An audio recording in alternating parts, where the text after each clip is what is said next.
4 ондықты артқа тастаған орынша тірлікте дәл осылай ала бұртып асып саспап еді.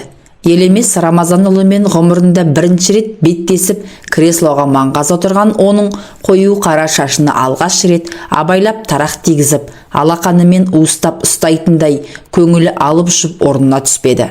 Тіпті 3 айлық шаштараздар курсында оқып жүріп, тәжірибеден өтуге барып, бірінші клиенттің шашын қырқ еткізіп қиғанда да жан дүниесі бұлайша толқып, қатты қобалжымап еді. Асқазанында қоса сыздап, кейде құлағы шаңылып, жүрек тұсы да шаншып қояды. Не болса да айтамын, бітті. Ол 63-те, мен 40-тамын. Ол басқа облыста, мен енді елімдемін. Менде адамша өмір сүріп, түтін түтетуім керек, ана болуым. Осыны ойлағанда мүдіріп қалды. 40-тан асқандар да бала тауып жатыр ғой. Қойшы, нағашымның әйелі 50-ден асқанда туды. Мен бірақ аналық мүмкіндігімнен айырылып қалғам жоқ бекеммін.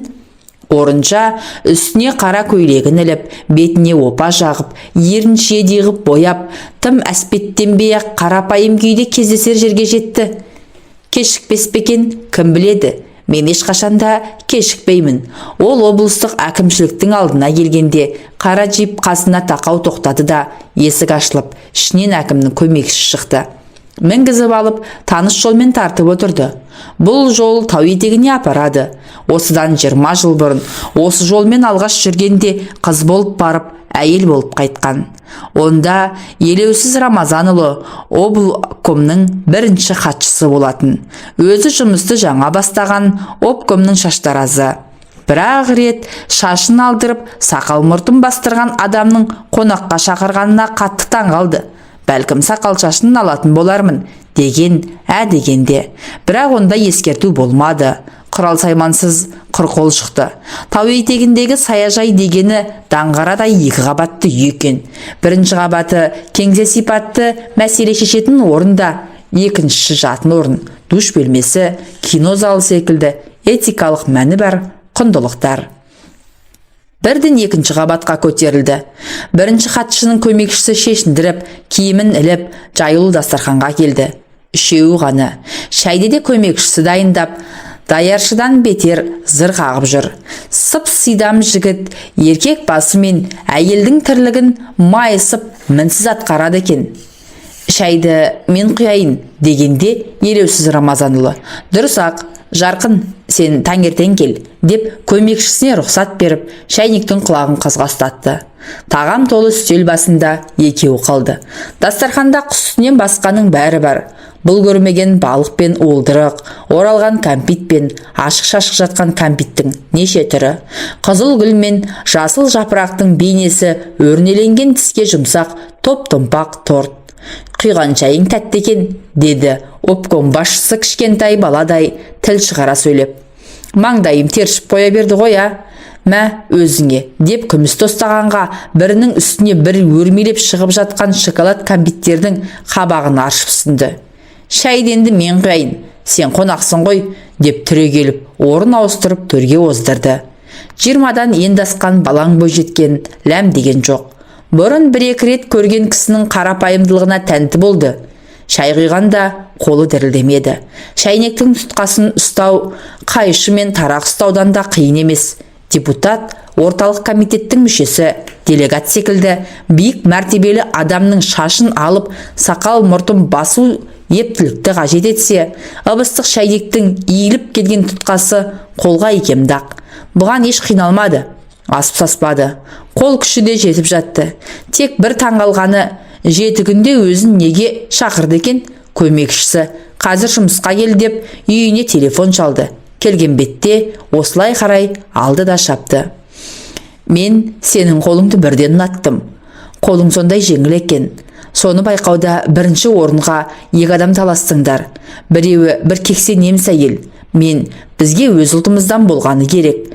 Қазақ қыздарын этикалық кәсіпке баулу керек. Бірінші орында осы орынша Қамысбаеваға деп отырып алдым.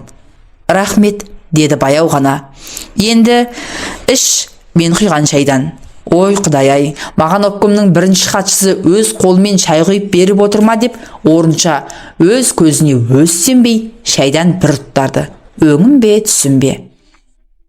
Сені біраз іздедім. Қалалық автовокзалда істеп жүр екенсің. Шұғыл алдырыңдар. Обкомның шаштаразы өзіміздің қарагөз болу керек, дедім. Елеусіз Рамазанұлының айтқанының бәрі рас.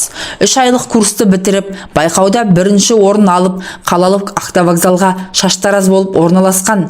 Бір күні қалалық тұрмыс қажетін өтеу комбинатының директоры шұғыл шақырып ап, обкомға ертіп кеп, іс басқарушымен жүздестірді. Ол шаштараз бөлмесіне бастап келді, таныстырды. Өзінің дұрыс киініп жүру керектігін, жұмысқа ешқашан кешікпеуін, кейтінде де келіп қалатын кездері болатынын, обкомның бюро мүшелері мен бөлім меңгерушілерінің және олардың көмекшілерінің сақал шашын алатынын тәпіштеп түсіндірді. Қолына бірінші кезекте деп бір тәпішке ақша ұстатты. Бұл 300 сом екен. Ертең бірінші келіп, сақал шаш алдырады. Ол кісі Мәскеуге жол жүреді. Съезге делегат. Өте ұқыпты бол, деді. Кешкі 6-дан кейін 2 сағат күтті. Қарын ашып, асқазаны шырылдады. Дәмхана жабық. Көшеге шығып келуге тіпті болмайды. Көмекшісі: ешқайда кетпе. Елеусіз Рамазанұлы сақал шашын алдырады. Ертең жол жүреді, деп тағы да бір ескертіп, телефон соқты. Бір мезет көмекшісі: отырсың ба, деп хабарласқанда: отырмын ғой, сағат 8-ге тақады. Қарным аш адам тоқ адамға қалай қызмет көрсетеді, деп айтып салды. Сірә аштық не дегізбейді, тоқтық не дегізбейді деген сөз осындай жан қиналысынан шықса керек. Сол-ақ екен, жапалақ көз сидам көмекші сымы шұбатылған төк шәйнек пен кәмпит, пешеней, тұтастай бір қорап торт әкеліп берді. Шәйнек басы бүтін сенікі, шай қойып ішесің, деп ескертті. Торт жеп тойыңқырап қалған кезде көмекші алда хат жартта кіріп келді. Жұмсақ креслоға жайғасқан жас, шамасы 40-тарға тақаған кісі: қандай үлгіде алайын, деп шаштараздың дәстүрлі сұрағын қойғанында таң қалды. Қысқашасы, Мәскеуге кетіп барам ғой, сосын өзіңе ұнағанын жасай бер. Партия, совет қызметкерлеріне селдір селкеуі жоқ, құлақты ашқан қысқа шаш үлгісі тән әрі бұл үлгі басшыны тойған қоздай монтитіп көрсетеді. Елеусіз Рамазанұлы: сақал мұртыңызды алайын ба? Ал өзің сұрап тұрғанда, деп күлді. Хош иіс аңқыған көбікті көпірште жағып, артақты бетті әп-сәтте тазартып, соңынан майдай жұмсақ алақаны мен бет жылтыратқыш иіс маймен сүйкеп, әртүрлі гүлдердің жиынтығынан жасалған әтір бүрікті. Енді Мәскеуге ұша беруге болады, деді креслодан тұрып жатып. Елеусіз Рамазанұлы маңдайы ашық, қырғи тұмсық, жуан мойынды, нағыз еркек тұлғалы азамат екен. Мана аққа оранып отырғанда айнадан көздері түйісіп қалып, абдырап, құлақ түбіндегі шашты қайшының ұшымен сәл ауырта қырықты. Соны байқаған ел ағасы айнаға тура қарамай көз ырбатысып қалар сәтте жанарын